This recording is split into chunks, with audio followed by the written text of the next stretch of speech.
আসসালামু আলাইকুম। আমি Mohammad Mohsin, founder of motion smart English learning.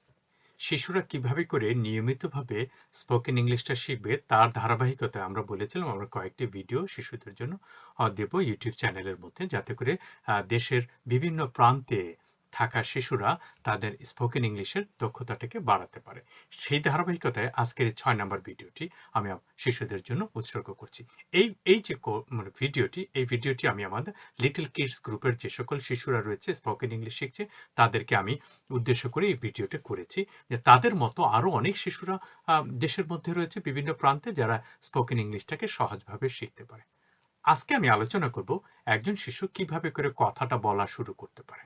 একজন শিশু যদি চায় খুব সহজে তার বাবা মা তাকে স্পোকেন ইংলিশ বলাটা শুরু করাতে পারে। সেটা কিভাবে হতে পারে? একটা বাক্য কিভাবে গঠন হয়, হ্যাঁ, বাক্যটা কিভাবে গঠন হয়, ওই বাক্যের মধ্যে বিভিন্ন বিষয়গুলোকে সরিয়ে সরিয়ে বিভিন্ন রকম বাক্য তৈরি করা যেতে পারে। তবে কি হবে? শিশুর মধ্যে একটা আগ্রহ তৈরি হবে। ফর এক্সাম্পল, আমি আম পছন্দ করি, সো আই লাইক ম্যাঙ্গো, এটা বললো। এখন আমের জায়গায় আমটাকে সরিয়ে আমরা যদি কাঁঠাল পছন্দ করি এটা লিখতে চাই, তখন হবে আই লাইক জ্যাকফ্রুট। আমি কলা পছন্দ করি, আই লাইক বানানা। আমি অরেঞ্জ পছন্দ করি, আই লাইক অরেঞ্জ। এবার আসি, আমরা যদি কতগুলো উপাদান রেখে দিই, হ্যাঁ, কতগুলো উপাদান রেখে দিই এবং শিশুটা যদি ওই উপাদানগুলো নিয়ে বাক্যটা বলে, তবে খুব সহজেই তার কিন্তু ইংলিশ বলাটা একটা চর্চার মধ্যে এসে গেল। তো কিভাবে হতে পারে? যে এখন আমি আমার মাকে পছন্দ করি, এই বাক্যটাই সে বলবে। For example, I like my mother. Okay, মাদারের জায়গায় আমি পরিবর্তন করে এবার আমি ফাদারকে নিয়ে আসি। I like my father. হ্যাঁ, আই লাইক মাই ফাদার। ঠিক আছে, সেটা হতে পারে। আমি আমার ভাইকে পছন্দ করি, আই লাইক মাই ব্রাদার। আমি আমার বোনকে পছন্দ করি, আই লাইক মাই ব্রাদার। এই যে এইভাবে করে একজন শিশু চাইলে কিন্তু খুব সহজে অনেকগুলো বাক্য বলতে পারে। এমন হতে পারে যে আমি মিরপুর পছন্দ করি, আই লাইক মিরপুর। আমি মোহাম্মদপুর পছন্দ করি, আই লাইক মোহাম্মদপুর। আমি ধানমন্ডি পছন্দ করি, আই লাইক ধানমন্ডি। আমি গুলশান পছন্দ করি, আই লাইক গুলশান। এইভাবে করে সে জায়গার নাম দিয়েও কিন্তু কতগুলো বাক্য সহজে বলে ফেলতে পারে। এটা কি আসলে খুব কঠিন কিছু হবে? আমরা এমন করতে পারি, বাবা মা যদি মনে করি যে ছেলেদের সন্তানের সাথে আমরা একটা খেলায় মত্ত হব, আপনাকেও কিছু সময় দিতে হবে, তাহলে দেখবেন যে আপনার সন্তান খুব সহজে একটা নতুন কিছু শিখে গেছে। ঠিক আছে, আমরা আজকের দিনে একটাই টার্গেট হোক যে আমরা আমার সন্তানকে 30টা বাক্য বলা শেখাবো, ইংলিশে 30টা বাক্য বলা শেখাবো। আমার একটা অনুরোধ রইল, আপনারা খুব কঠিন কঠিন গ্রামারের মধ্যে গিয়ে বা ইংলিশ বইয়ের মধ্যে না গিয়ে আপনারা এই সহজ নিয়মটা, মহসিন স্মার্ট ইংলিশ লার্নিং যে নিয়মটা ফলো করায়, সেই নিয়মটা ফলো করুন। দেখবেন যে আপনার সন্তান সহজেই ইংলিশে কথাটা বলতে পারছে। কিভাবে? তাহলে আপনি লাইক দিয়ে কতগুলো উপাদান তৈরি করুন, ফ্রুটসের উপাদান তৈরি করুন, ওকে ঠিক আছে, অ্যানিম্যালের উপাদান তৈরি করুন, কতগুলো প্লেসের উপাদান তৈরি করুন, কতগুলো রিলেটিভসের নাম উপাদান তৈরি করুন, হ্যাঁ, কতগুলো বন্ধুর নাম তৈরি করুন। এবার সে শুধু বন্ধুর নাম বলছে, I like my friend Hasan, I like my Hasanul Matin, I like my friend Masud, Masud, I like my friend, এরকম করে নাম বলতে থাকুক সে। তখন কি হবে? তার মধ্যে একটা বোধ জাগবে যে হ্যাঁ, আমি ওয়ান আফটার অ্যানাদার সেন্টেন্স বলছি।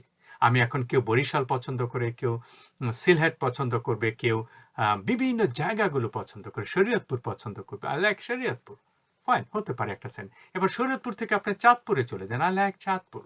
ওকে, I like Barishal, I like কোথায় আপনি আপনি পছন্দ করেন, সে সব বিষয়গুলো বলতে থাকুক সে। তখন কি হবে? তার মধ্যে একটা বোধ জাগবে, ইয়াস আই ক্যান ডু। এই কনফিডেন্সটা যখন ডেভেলপ করাবেন, খুব বেশি আশা করার দরকার না। আপনি একটা চার্ট করুন, একটা বাক্য দেন, বাক্যের উপাদানটা, অবজেক্টটাকে সরিয়ে দেন, সরিয়ে দিয়ে সে নতুন করে অবজেক্ট তৈরি করুক। তাহলে তার মধ্যে একটা সেন্টেন্স বলার প্রবণতা তৈরি হবে।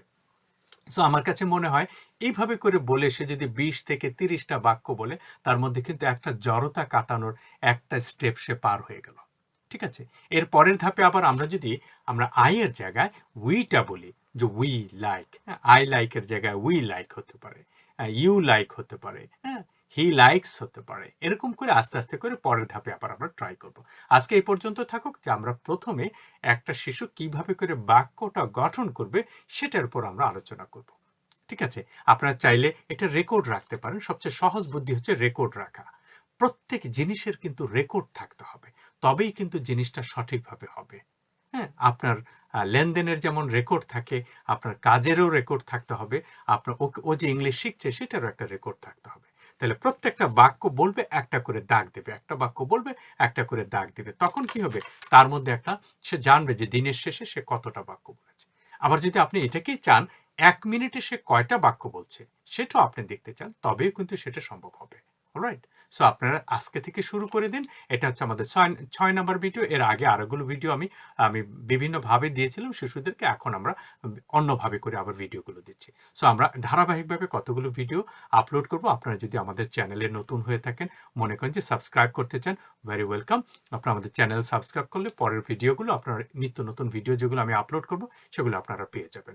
আপনার শিশু দেখবেন একদিন ইনশাআল্লাহ অনেক সুন্দর করে ইংলিশ কথা বলতে পারবে এবং বাংলাদেশে বসে থেকেই সে লন্ডনে বা উন্নত দেশগুলোর সাথে সহজেই কাজ করতে পারবে। এখন তো জানেন যে অনেক মানুষই আছে দেশে বসে বিদেশের সাথে কাজ করছে।